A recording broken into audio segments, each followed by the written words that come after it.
don't have to. This will reveal if you're more of a trick or a treat. I already know the answer to this. Obviously, I'm a treat, and I better be a treat.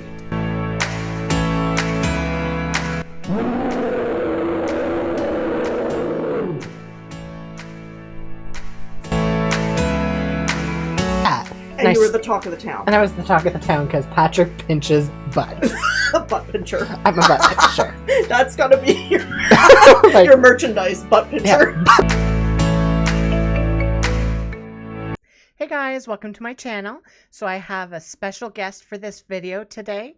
I'm sure you can tell by the title card who it is, but just in case, you're gonna see her soon. I hope you're excited. Drum roll, please. And my special guest is my mom. Hey, Mom. Hi. So why don't you introduce yourself to the people? Hi, I'm Patrick's mom. My name is Pat. There we go. So my mom decided to come onto the show just so that she could talk about my lovely childhood and how amazing I am, obviously, right? Well, actually, I was forced to come on by my son, Patrick. But yes, lovely childhood. Because I'm such a great child, obviously, right? Yes.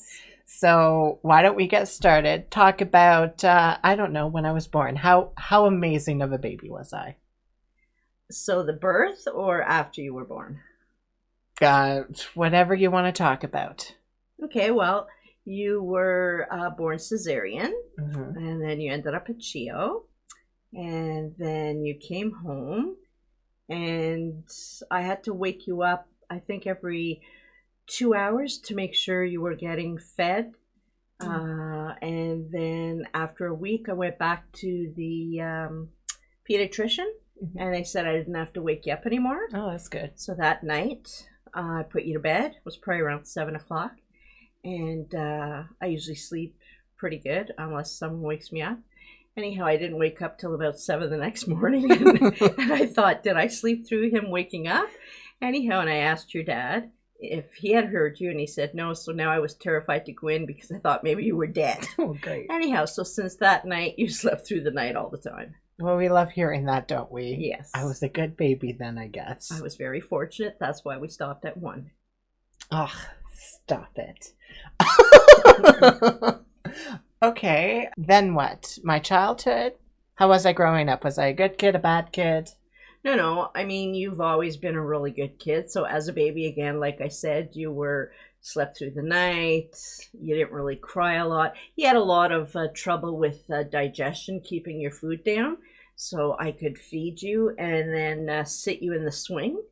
And 2 hours later, I'd put you on the floor. You'd start crying and you'd vomit up your supper, although you had been sitting upright for 2 hours. So eventually that passed. But no, you were not a fussy eater because I would make you eat everything. Mm-hmm. And no, you never gave me an ounce of trouble. That's right. See, an angel here. I was an angel. And even my sister would say, you're not raising a son, you're raising a robot. Because I think she was jealous because you were such a good kid. Look at that. See, that's why I wanted you on the show, just to say how amazing I am. To build you up. To build me up. Okay. I needed that confidence boost. Well, maybe it had to do with me being a good mom. Yeah, okay there. Okay, then tell me a time I was really bad. When was I really bad that you had to either punish me or that I did something bad? Well, you always had a hard time. When you were in your crib, you were fine. But then when you transferred over into your bed, you had a really hard time sleeping in your bed alone. Okay. And your dad was working nights at the time. So when I'd put you in your bed, if I'd no sooner make it to my bedroom, you were like right behind me almost.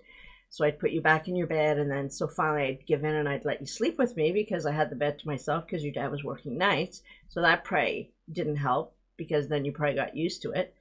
But you've always had a hard time sleeping alone in your bedroom. So you would sneak into our room.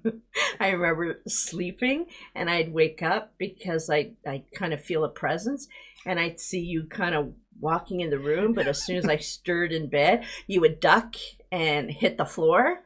And I'd be like, okay, I'll just pretend I'm sleeping. And then you'd work your way over to my side of the bed. And then you'd try to sneak in, and I'd feel you coming into bed. So I'd kind of move, and you'd drop back down on the floor.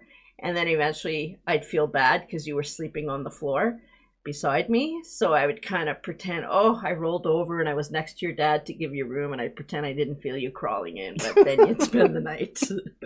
Okay. And then did I do anything bad besides obviously the sleeping? No, the only thing two instances.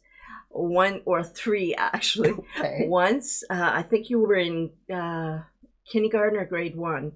It was, I think it was probably the summer. I put you to school on the bus with, I think, a pair of pants. And then when I picked you up at the end of the day and you were getting off the bus, you were in shorts. Yeah. And I thought I put them in pants. But then I looked, and they were your pants, but you had cut the legs off because you had gotten too hot. Well, I couldn't punish you because you'd never done anything wrong in your life. And I thought, if this is the most of it, I can put up with it. So we had a good laugh over that. You just said you were hot. And what other things did I do Another then? time you came home and you were doing your homework at the kitchen table, and you were like, you broke down, and I was like, what's wrong? And I guess you had realized you had taken crayons. Okay. Yeah. From school, because I guess they had crayons on the table. Okay. And I guess you had taken some from the desk, and you realized it when you got home, so you were terrified because you thought you stole. And I was like, yeah, calm down. And then another time, you were probably older, and I remember you coming home and being all paranoid and saying, you might get a call from the teacher because I was talking today in class. Oh, right. And she asked me to stop talking, and so she might call you. And I was like, yeah, okay, calm down. It's not a big deal. See, So an angel. those were the worst. Okay. Did I do anything really embarrassing? Not obviously so embarrassing that we don't want it to be public knowledge. Oh, no. Well, you did have a hard time learning how to ride a bike. Right. Because you were always at the stage where your legs were too short to reach the pedals, and then when you could reach the pedals, you were too big for the bike. So it was always awkward to try to get you to learn how to ride a bike. Okay. And then it was, you had no stability, so you were forever, kind of almost falling off. And I remember once being at the park, and you were riding the bike, and we could see a bench up ahead and a tree. And we were like, okay, just put on the brakes. Okay, just put on the brakes. But I guess you panicked, and so you drove into the tree. Mm-hmm. I remember that. Yeah. And once I think you ran into a car in the parking lot. Well, yeah, remember I had just learned how to ride officially, and I was coming down the hill, pulling into our neighborhood. Yeah, and you couldn't stop. And I couldn't stop, or I panicked. Yeah. Because there were people around, and I'm like, they're going to watch me ride my bike. And I just kind of ba-doom, ba-doom between two cars. That's right. Yeah. Yeah. Yeah. Good times. Good times. And you were always very, very shy and very, very quiet, because I remember once being with your aunt, my sister, and her daughter, your cousin, and we were, I forget where, but it was a showing, and it was Marie Soleil. Oh, yes, I love Marie Soleil. Yeah, so she was performing, we'll say, I don't know, at the Civic Center or something, and you were sitting in your chair, and she was, telling all the kids to get up and sing and dance, and your cousin was up singing and dancing, and you were just sitting there, and I was like, Patrick, you can get up, and you can be happy and dance, but you were always so always on edge and just very nervous and shy, and it was like you didn't know how to have fun. So it was funny. Okay. So you raised me to speak both languages, French and English. Yeah. But French was the first language, right? Yes. So even when you were a baby, I spoke French to you. And why did you choose that? Well, because I wanted to give you a head start in school, because I knew I was going to put you in an all-French school, and they only take children who already learn or know how to speak French already. Okay. And so I thought I better give you a heads up, but it wouldn't have mattered anyways, because, you barely spoke anyways. So whether you spoke English or French, you were so quiet. Okay. What was my first word then? Oh my goodness. I know it. Do you? I remember. You told me. I'm gonna see if you Maman? remember. No. Papa? No. Jus? It was jus. Oh, okay. It was jus. Yeah, jus. For those that don't speak French, that means Juice. juice. Yeah. Okay. Jus. Now, if I wasn't born a boy and I was born a girl, what would have been my name? I was asking your dad that the other day because I know you had given me a few heads up of some of the questions. I remember. Oh, I hope it's what he said. Okay. He reminded me because I couldn't remember. I thought it was something like Angelica, but he said no, it was Mylène. No? You had two names. Okay. Brittany was one. Oh, really? Okay. And like Melanie or, Oh. or Melody. Yeah, it was one of those, or he said Mylène, something like that. Ugh. Yeah. Why would you name me Mylène? No, I don't think so. It must have been Melody. Melody. Yeah. And do you remember Brittany? No, not at all. That's a very English name. Yeah, no, so it wouldn't have been Brittany. Okay. So, because I remember wanting to give you a name that you could use both in English and in French. Could it be Natalie? No. I'm sure it was something like Angelica or something. Yeah. Angelique. Yeah, it was, something like that. Like angel. Because I'm an angel. And I was positive you were a girl. The whole pregnancy. Well, I hate to break it. No.